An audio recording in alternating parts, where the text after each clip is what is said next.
வணக்கம் நண்பர்களே, நான் உங்கள் பார்த்தசாரதி மதுரை ராஜ் ஃபார்ம்ஸ்லேருந்து பேசுகிறேன். நண்பர்களே எல்லோரும் என்ன கேட்குறீங்க, சின்ன வீடாக இருக்குது, கிளிமுக்கு கோழி சேவல் வளர்க்கலாமான்னு. வளர்க்கலாம் நண்பர்களே, தாராளமாக வளர்க்கலாம்.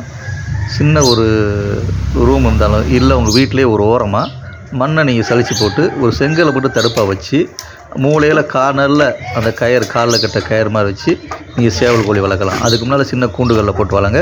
கொஞ்சம் காலார அப்படி நடக்கணும் நண்பர்களே. நடக்க விட்டால் தான் கொஞ்சம் ஃப்ரீயாக இருக்கும்.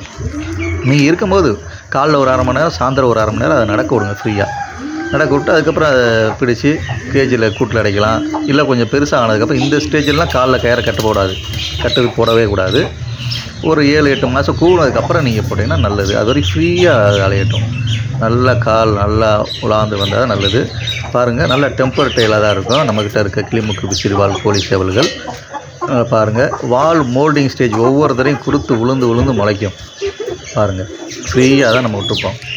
கையில் பிடிச்சி நம்ம வீடியோ உங்களுக்கு தனிப்பட்ட பதிவு வரும்போது ஏதாவது ஒரு சில வீடியோ கையில் பிடிச்சி போடுவேன். ஒரு சில வீடியோலாம் ஃப்ரீயாக இருக்கிற மாதிரி தான் விட்டுருப்பேன்.